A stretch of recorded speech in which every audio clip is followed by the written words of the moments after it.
Hello Legion friends, and welcome to another one of my guides.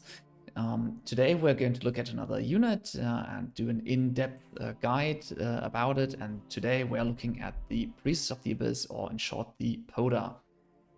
It's a very complicated unit to play, one of the most complicated out there, and therefore I do not recommend this guide for absolute beginners. If you're already like an intermediate player, played, I don't know, like 50 or 100 ranked games or something, then this guide might really help you to add another very powerful unit to your repertoire. Yeah? So the PotA can be super rewarding. It has the potential to be an absolute carry unit, a solution where otherwise you might get your asses kicked. So if you are able to play her properly, it will help you climb quite a lot, but it's difficult to learn. Why is it so difficult to learn? Let me quickly explain that. Well, it's a unit which you have to make her off tank, and you have to do that differently on pretty much every single wave. And for every wave, you need to know how much abuse can she take. Yeah, how many hits can she take before she dies. You need to know whether or not you're receiving a send, and you need to take all of that into account for how much you want her to tank, and that's quite challenging. So, I mean, except for that, there are some not so obvious synergies. For example, she's very, very strong with the mask. Not that easy to spot why that is. I will get into that. And she has some very, very blatant weaknesses. For example, wave 7, 10, 14, that kind of stuff, where you simply need to counter it. And last but not least, she's also very difficult to combine with the common aura units. You cannot put a white main on her or a butcher or whatever. It simply won't work. You won't make her off tank. So that's why she's a bit complicated. But we're going to look at all of that in this guide. What are we going to do here? First of all, we will look at the Codex, really try to understand why is she acting the way she does, how does the healing work, how does the damage work. It's not super obvious, there's some things to keep in mind. Then we will look at how to play her as an opener, what kind of role you want to have alongside it, how to counter the weaknesses, and we're going to look at the individual waves. So like I said, you need to make her off tank, but differently on every single wave. So we will walk through the waves and look at how to make a split tank on these waves, so that you have some kind of go-to to look up how much you can tank on which wave. Afterwards, at the very end, I will try to talk a little bit about how you can buff the PotA. For example, with the Chieftain cheese or steeds or Legion spells and that kind of stuff. That's going to be at the very end. All right, so let's get into it and look at the Codex. So let's hop into the Codex and look at the PotA. The PotA in its unupgraded form has 1000 health. She has a mana pool of 13. And she has a certain DPS. It's a bit, I mean, just ignore the DPS for now. It doesn't take the ability into account. She's of type magic damage, and the defense is arcane. So, I mean, the attack type and defense already says a lot about where she's strong and where she's weak. But let's take a look at the abilities, because that's really what makes the PotA stand out and gives her the kind of personality that she has. So first of all, she has an attack ability. It's called Burst Attack.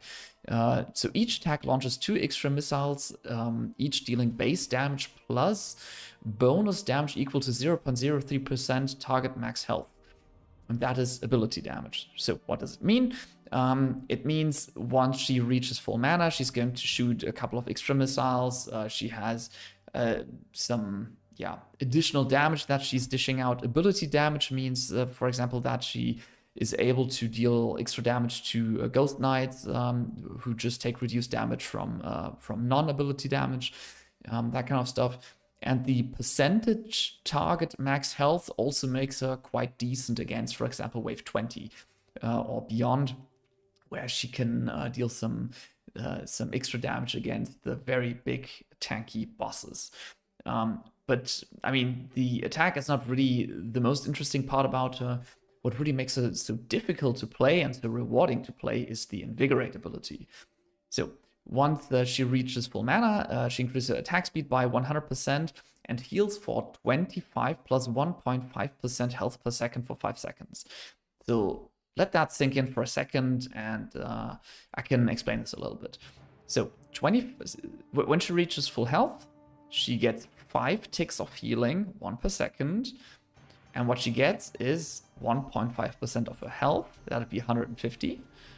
Sorry, that'd be 15.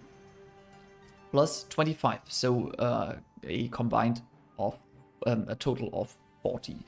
Yeah, so if I place her and just hit ready, she starts with full mana, and as soon as she takes damage, you can see that she's getting 40 and 40. And when she reaches full mana again, it's gonna be another 40, 40, 40.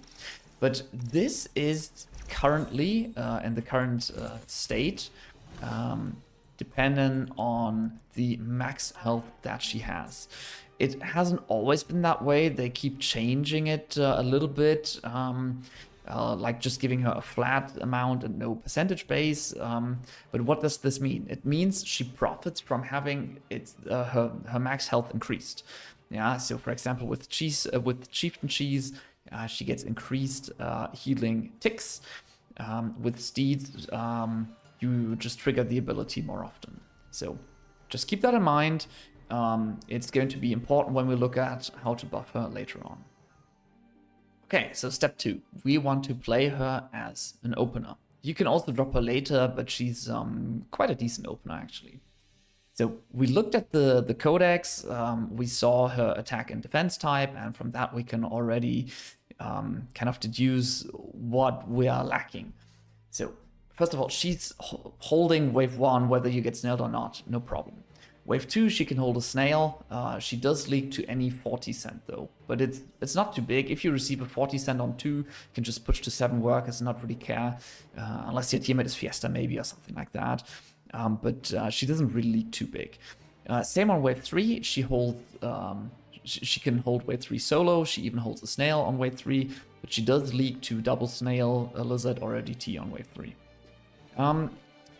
Not too much, but it's worth noting. And then for wave 4, that's the first time that you really need to add something. So what do we need in our role? We do need some pierce or impact damage. You can probably get away with just having one of the two, but it's quite nice if you can have both.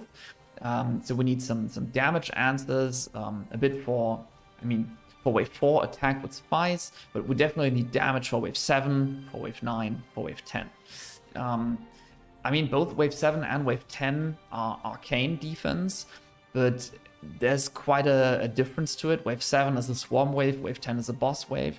You need an answer for both. You need to be able to clear the wave on wave 7, and you need to be able to kill the boss on wave 10. On both waves, the PotA is exceptionally weak. Something you can go for here, for example, is gun. The gun is great pierce damage. It's affordable for wave 7 usually. It's definitely affordable for wave 10. A ranger can be very good on 10.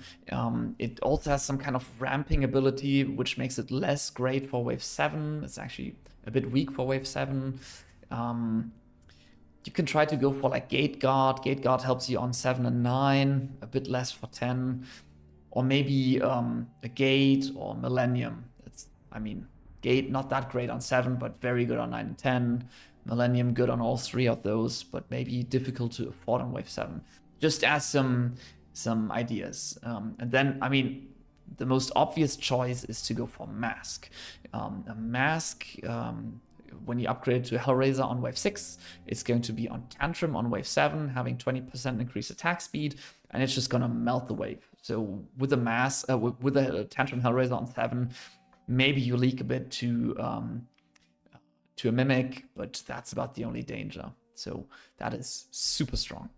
The Mask, however, is not going to be the best answer for wave 10. Yeah, on wave 10, it's a boss wave, and the Mask can tank for you, but it's not going to be a damage dealer for you. So you need separate damage for wave 10. Besides the damage, we also need some tank value. It's super helpful if you can have some cheap tank which you can place on 4, which also tanks a bit on 5 and 6. You definitely want something on wave 7 to protect you against a potential mimic. So on wave 4, I mean, a natural tank is super nice, or a swift tank.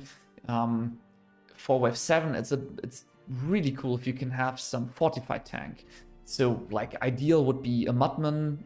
A Madman, you can just harden it on 7. PotA is great on 8, so you don't mind the D-harden there.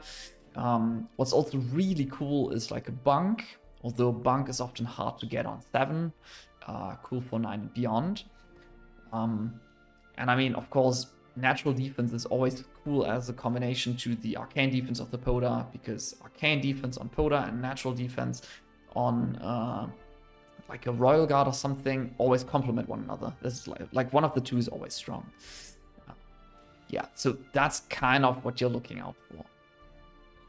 It's also really nice if you can have a Graal or a Pirate Skeleton just to get that free shifting, so that you can upgrade the Azeria, so the PotA to an Azeria on, for example, wave 9. Okay, so enough talking, let's get into the action. I told you wave 1 she holds, wave 2 she holds, unless you get like a 40 cent, same on wave 3. So the first really interesting wave is wave 4. Let's break it down. So if we're looking at wave 4, we need to make sure that our PotA tanks the right amount. She definitely needs to tank some, but not too much. I'll quickly pick some redraw so I can adjust my stuff a little bit. How can we pull? How can we have less pressure on the PotA? Well, the first way is that we put some tanks or whatever somewhere down here. That means that anything that walks to the left, like stuff, not the first 2 or 3, but whatever comes behind, can be caught by whatever is placed down here. And we can put something on the right to control how much is walking to the left. So those are our 2 options. So let's say if I do like equal here, it's gonna pull a lot to the right, way too much to the right. It would also pull the boss on wave 5 to the right. Or I could place something down here, but this is also way too high up. So, but just to show you what kind of options we have. So we can lower this to make more walk to the left, and we can lower that to make the PotA tank more of the stuff that went to the left. Yeah, those are our 2 mechanics for controlling the split. So. A good position for placing stuff on the right, for me, my go-to if I have a melee unit is 3 down. So 1, 2, 3 down. That is my position. A lot of stuff is still going to the left, but yeah, this war can kind of cook a bit. And then if I'm expecting to receive a lot, so I don't know, 80 and above, like double DT, yeah, as a decent stand on wave 4, then I also want to add something on the left.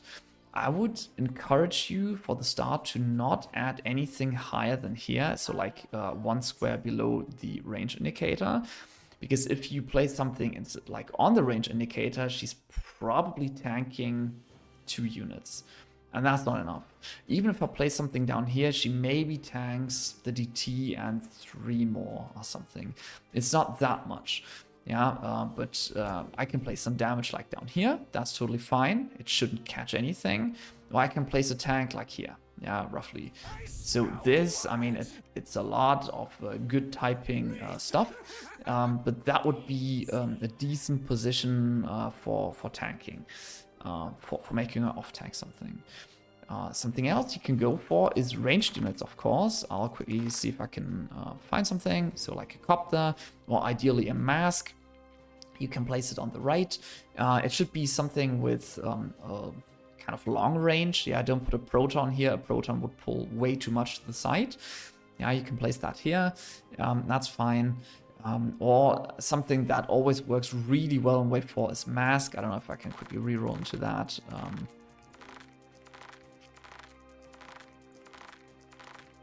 Here we go. Great position for that would be like something like this. So this mask here is not tanking anything that the PotA is gonna tank. As you can see with the range indicator, That one is quite a bit behind, yeah, but it's gonna catch anything coming from the right. Yeah, so just positioning wise, even if I sell that, it definitely holds a no send. It also holds a 40, I would assume, and with a little bit of tank value over here, it also holds an 80. So that is the positioning for wave 4. For wave 5, you don't really need to add anything. The PotA is so damn strong that just having some kind of tank should make you easy hold that.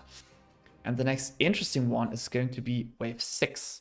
So for wave 6, the thing is, if we hover over this, it says 6 per spawn. So it says wave 6, Rocco's, Impact Fortified, then the reward, and then just 6 units. To compare it with the wave 4, here we have 12 units. So we kind of have to assume that each Rocco hits at least twice as hard as one unit on wave 4. Plus, I mean, it's 2 waves further, so they hit like 3 times as hard, yeah? We cannot make the PotA tank the same amount of creeps as she did on wave 4. So what we need to do is we need to adjust our split. You can place something up here. Or if you're expecting to receive a bigger send, you can even go like one further up or go a bit more to the center. Something like this can also work. And what you're ideally looking to do is to make her tank exactly 2 creeps. So if we want to make her tank exactly 2 creeps, one way of doing this is, I mean, if you have a mask, so just a 600 ranged unit, you can just not go for like this upper split, but half a square higher. That's something that works. I'm not exactly sure where you would need to place a melee unit. Maybe I can find out later. But this helps you make a tank exactly 2. And the cool thing about this is, if I don't send anything, yeah, there's no tanks in front, she's gonna tank 2. And if I add 2 DTs, she's also going to tank 2. It's actually quite notable because it's not guaranteed that whether or not you receive a send or not is going to make her tank the same amount, because the tanks spawn in front. Yeah, if I send a DT, it spawns in front of the wave. So let's say the wave spawns here and the tank spawns here, the DT, and that's going to make the walk start running faster, and this one also start running faster. Yeah, so especially if you have a melee unit over here and you use that, it's going to be more difficult to make a tank exactly 2, both when you receive a send and when you don't receive a send. Yeah, it's easier if you do it with a unit that doesn't walk forward because it has a long range. Yeah, so this is my positioning here for wave 6 to make a tank exactly 2. So if you have mask, I always want to mention this because if you have PotA mask, it's something you definitely want to play. Then a cool thing to do on wave 6 is to upgrade it to a Hellraiser. So here, if we go for a Hellraiser and we just raise the split, that's going to be really helpful. So let's say we receive some double DT. The Hellraiser does not catch any of the sand. It was the walk that caught the send, something you don't really need to have that high up, but there you go. Now the Hellraiser is tanking. It's a swift tank for us here, and it can really help us a lot. I mean, 80 cent is not much, but I guess even to like a 160 cent, this would have held. And now the amazing thing is, this Hellraiser is on Tantrum, so it's going to absolutely wreck wave 7. For wave 7, the PotA definitely needs to tank more than 2 creeps.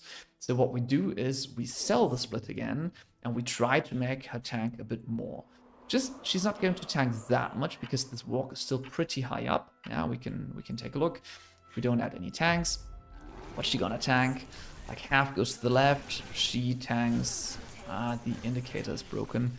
She tanks maybe half of this, but she's taking a decent amount of damage. She's healing back up. We're utilizing her ability to the fullest extent. The Hellraiser is just clearing the wave. So the PotA is our tank here. As you can see, that was our only actual tank, being an arcane unit. And the walks died pretty quickly. And then this Hellraiser was our only real damage dealer. On wave 8, we now have the PotA being a very solid tank unit, yeah, and an okay-ish DPS. Yeah, if you receive like double brood or something, or a lot of DTs, you can still leak here, but most of the time you can get away with not really adding much. As you can see, she's tanking like half a wave here, and even with the non-tantrum Hellraiser, it's kinda working out. She's barely dying, but I mean, I just wanted to demonstrate what it looks like, how close she is to holding if you don't add anything. So if you add something very small, just a little bit of damage, a little bit of tank value, then she holds. Or of course you can go for an upper split again and she's gonna hold easily. What I see very, very, very often on wave 8 by newer players is that they do something like this. Yeah, just giga overprotecting her. Your PotA can tank a lot on wave 8. You just saw that she was very, very, very nearly to full hold wave 8 alone. Trust her. Try to limit test her. If you want to get better at playing PotA, take a risk, see how much she can tank. If you overprotect her, you will not learn how to play her. I'm promising you. So don't add much. And another tip I would give you on wave 8, she's strong on 8, she's weak on 9, she's weak on 10. So don't spend all of your gold. Maybe also don't full push. What you're looking to do is you're looking to protect yourself for wave 9 or 10. And now we also want to take a little look at the Legion spell. So the Legion spell very often tells you when you are receiving Ascend. For example, if there is Creditor or Venture or some other economic spell, then very often people don't want to send on wave 10 because they don't want to give you like a free Creditor, yeah? So you're not really expecting too much pressure on wave 10 itself, but rather on wave 9. What is amazing on wave 9? An Aziria. So if you can shift maybe 50 gold or 100 gold, you should be able to upgrade to an Aziria on wave 9, hold the Send on wave 9, and you're not expecting a Send on wave 10. And even if you get a Send on wave 10, then again, you get free Creditor, so that's pretty cool. If you expect a Send on wave 10, yeah, for example, because there's something like Divine Blessing in the game, which makes it a free hold on wave 11, or Dark Ritual or stuff like that, some super defensive spells, then you maybe want to rather look at being strong on wave 10. Yeah, so for wave 10, something like a good Swift tank could be great, something that just gives you great damage, like Ranger, stuff like that, help you kill that stuff, is also going to be very important. So if you know the Send is coming 9 or 10 and definitely not 11, then maybe shifting for Aziria isn't the best, but maybe you can shift for a Gate, a Millennium, you can go for an Alpha Male, stuff like that. So keep in mind what you need to protect against, and very often that is about what Legion spells are in the game, or where your teammate is weak. So that is something you need to consider. To keep this guide from getting overly complicated, let's just assume that we shifted on wave 8 for an Aziria. So that we don't have too many units in our mix, yeah? The Aziria can tank a lot on wave 9. So let's say we even get like double brute. Let's see how much she can tank, yeah? I mean, double brute isn't really that much here. And as you can see, making her tank a few, that health bar isn't even really moving. So that walk being so high up is already starting to hurt us a little bit. And just see, I mean, now she's tanking a lot, and she can just kind of out heal that. So if we leak, it's gonna be just a small amount. We didn't really add too much. Leaking 29% to double brute, no problem. Yeah. If you add any natural tanks like somewhere down here, or if that walk is a bit lower and you make her tank a bit more towards the beginning, and we keep this alive for longer, then it's also probably going to be a hold. So what I'm trying to tell you is that on wave 9, trust your Aziria, make her tank a lot. Yeah, maybe, yeah, don't have the tank this high up. Don't have an upper split on wave 9 if you have Aziria. just do some limit testing there. Yeah, really make a tank. The same cannot be said for wave 10. Yeah, on wave 10, the Azeria cannot really tank. So if we still go for a lower split, the boss walks to the left, the Azeria is gonna tank the boss, and she doesn't even reach full mana. She doesn't even heal herself once. She just gets clapped. Yeah. So we definitely want to have at least an equal split. So we go back to wave 10. I'll pick Protector for now, but we don't want that right away. If we go for an equal split, so just half a square higher, then it's gonna look quite different. Yeah. So the boss walks to the right. The Azeria can collect some mana, it can deal some damage. The Hellraiser is going to tank for us, and we're already leaking a lot less. But we still don't really have any damage for this wave.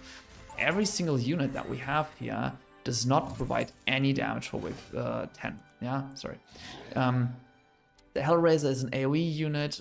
The Walk is more of a tank here. An Alpha Male can actually help a lot, but what we kind of need, I don't know. Sky Queen would have been fine here. Halo can help a little bit, although Halo isn't that amazing on wave 10 anymore. But maybe if you can go for some other carry damage, like a Ranger, a gun, then we're starting to cook. Yeah, so yeah. Talking about gun, something I want to mention, a good gun positioning is if you have the PotA 4th row, you can put the gun right in front of it. Let me maybe demonstrate, I don't know, wave 12. The PotA is going to run right in front of the gun, and the gun is not tanking anything. So we're still making sure that the PotA is using its healing ability, and the gun is sufficiently protected. Yeah, so it's also one of the reasons why I play the setup. I know quite easily where to place the gun, and this gun is kind of also reaching stuff on a ranged wave. Yes, stuff can spawn here, but that is very decent positioning. So now that we looked at the first 10 waves, let's quickly recap what we kind of spotted, but what I didn't explicitly mention. The PotA is very, very decent on the first 6 waves. Wave 7 is a problem, wave 9 is a problem, we need to shift for it, wave 10 is a problem, we need a lot of answers for that. So seeing that wave 7, 9, and 10 are difficult, it kind of means that you can't push too much on wave 8 and 9. So what we really gotta do is we gotta be as greedy as possible during the first 6 waves. Yeah, we gotta get ahead during the very early game, push, abuse the power of the PotA, because then there is like the late early game. It's kind of weird, but yeah, 7 to 10 are a bit problematic. Yeah. After that, so wave 11 to wave 13. The Azeria, now I'm talking about Azeria, she's very strong again, especially on wave 11. It feels like solo holding. What you maybe just gotta make sure is that she doesn't eat a ram or a kraken or stuff like that. So if you receive a super big tank, if you've been saved on for a long time, maybe just go for like an equal split or something like that to pull the big tank to the side and just make her tank the rest. Yeah, that's something I want to point out. The normal Priestess is not able to tank too much on wave 11. The Azeria can, because the Azeria has 3,200 health. And remember, it's percentage-based healing. But what can help, if you're still on the PotA, is if you have some Legion spell or some Chieftain to increase its health. So for example, Protector gives you plus 700 HP. Titan gives you a bit more than 1,000, Divine gives you additional health. That can make a regular unupgraded Priestess already tank a lot on wave 11 and already use a lot of healing ability on wave 11. But then the really interesting waves is more like 13 and 14.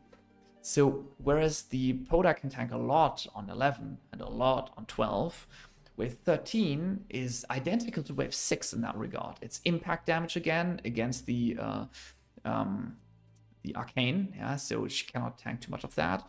And again, we simply have 6 creeps, 6 per spawn, as you can see here in the overlay. 6 per spawn means if she tanks 3, she's gonna die, unless she is protected by a lot. So if you have a lot of damage on the left side, maybe you kill it quickly enough. But overall, try to make her tank just 2. I told you how to do that on wave 6. You definitely need an equal split, maybe even an upper split, to not make a tank too much. You now definitely want to have some tanks down here, and you want some damage down here to help her kill that stuff.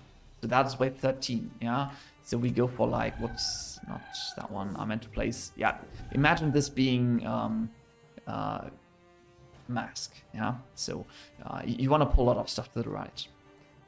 Wave 14, then, you need to be careful again, because wave 14 is magic damage into her arcane, so she can tank a lot. And it's 12 units per spawn again, so she needs to tank way more than 2. Yeah, she needs to tank like half the wave. Also keep in mind, this is arcane defense. So the PotA deals no damage here. She only has one job here, she needs to tank. You definitely want to make her tank as much as possible. If she can tank half the wave here, she's fulfilling a certain role. Yeah, she's your tank, and the rest of your units like gun or gate guard or whatever you have down here are able to deal damage while the PotA is tanking all the abuse. Yeah, very important. Wave 15 is like the perfect sweet spot for the PotA. Magic damage into arcane defense, great. Our magic damage that we're having here into the natural defense makes the PotA both a great damage dealer and a great tank on wave 15. If you are expecting to receive Ascent here, then what you're probably receiving is either 4 eyes or like a Kraken. Yeah, the Kraken protects the wave from getting roasted by the Azeria. Yeah, just to block the damage, or something like Needler, whatever, 4-eye to kill the Azeria. In both cases, what you want to do is you want to go for an equal split. So let me just quickly do this. So here, an equal split means that this is going to the side, and you're protecting your Azeria from that. The one thing which might ruin you here is if you go for, if you receive a double 4-eye. In that case, you need to add something in front of the mask to also pull the second 4-eye to the side. Yeah, then you are also protected against that on wave 15. After wave 15, now like 16, 17, your Azeria is able to tank less and less and less. Starting wave 18, you don't really want your PotA to tank anything anymore, and you can just drop something like over here or wherever you want, because like wave 18, you rely on your Azeria to deal damage. She's a great damage dealer, but she cannot tank. Unless she's Giga buff for like Chieftains, then she can tank a bit, but you do want to keep her alive for dealing damage. So as the game progresses more and more, you want to protect her more and more. Before we move on to buffing the PotA, I want to mention some false friends about the PotA, where you really got to be careful with. As I mentioned before, placing auras on it is very, very difficult. If I place a Butcher on the Butcher runs in front, the PotA's not tanking anything ever again. Yeah, so stuff like that doesn't really work. Except for that, Sea Serpent is kind of very tricky because you would need to place your PotA so far back. So if I want to place a Coiler up here, this Coiler is not sniping any ranged units. It doesn't help. I would need to place my PotA like down here to allow it to snipe the ranged sense. But if my PotA is here, then where should I place my tanks? It just doesn't work that well. If Coiler is your only pierce damage, then by all means go for it. But it's not going to fulfill this ranged unit sniping role. That's one thing. Another thing which is tricky is Boar. The Boar charges in front, and it makes it way, way, way more difficult to say how much the PotA is supposed to tank. Yeah, it charges in, and it might just pull way too much to the side. Or if you have your Boar on the left, it might make your PotA not tank anything. Very difficult. if you want a strong fortified tank, your best bet is probably the bunk or the Madman. Yeah, a bunk, if you place it like here, it's gonna pull a lot to the right, but that seems perfectly valid for late game. Yeah, it's gonna be your saving grace on, for example, wave 17 or wave 19. Okay, final chapter, buffing the PotA. So if you want to support your PotA, you cannot do it with the regular auras like Butcher, White Mane, stuff like that, because all of those would prevent your Azeria from ever tanking anything again. Unit-wise, the support you can give her is Steeds, yeah. Just faster mana regeneration means she will heal more often and she will get her damage ability more often. Or the other thing is to go for Chieftains. Yeah, Chieftains to increase her maximum health. The maximum health means she can tank more, and the healing ability that she has also means she gets more healing per tick. So it's a very, very strong target for a Chieftain buff. Yeah. The one thing you need to pay attention to when you buff your PotA with Chieftains is that you're making yourself more and more vulnerable to 4-Eyes. The 4-Eyes have ramping damage, they ramp indefinitely, and they will kill your PotA later on, no matter how many stacks you have on it. So if you have a lot of Chieftains on your PotA, make sure that you protect your PotA against 4-Eyes, and that means your PotA is probably not tanking too much, so it's a fine line that you can walk. But except for buffing her with the unit, you can also put a bunch of spells on her. Most notably, you can have like some health increasing things. Protector, Divine Blessing, Titan, Battle Scars. All of those will help you increase the health pool. As mentioned, it can also mean that you don't need to upgrade your PotA right away. The increased health pool will make a PotA act a bit more like an Azeria. And yeah, something like Divine or Battle Scars can also really increase the damage. There I should probably also mention Sorcerer, because as we saw, the ability that she has also deals ability damage, so it scales with Sorcerer. And one thing you can also go for if you, I mean, it's especially useful if you're maybe still a bit more of a beginner with the PotA, that's Guardian Angel, yeah? So if your PotA dies, she's gonna revive with 1,500 health or something like that, and then she can heal back up again, so it's also a very good target for Guardian Angel. You could also mention Magician here, but I don't personally like Magician on the PotA, because, I mean, it's an aura, yeah? You want to have as much stuff around it as possible. And a PotA is not usually a part of some aura circle, yeah? You don't want to have a circle of 7 PotAs. They're not going to split tank. Stuff like that simply doesn't really work that well. Yeah, so Magician may be a little bit of a false friend and more of a plan C, if you want to say it. Alright guys, that's all I want to say about the Azeria. There's always way more to mention. I could make this a 5-hour video and keep explaining more and more about tips and tricks, but the videos tend to get too long, so I will try to keep it as short as possible for now. Say thank you very much for watching. Please subscribe to the channel so that you can see some more of my guides, and I will see you next time. Bye bye.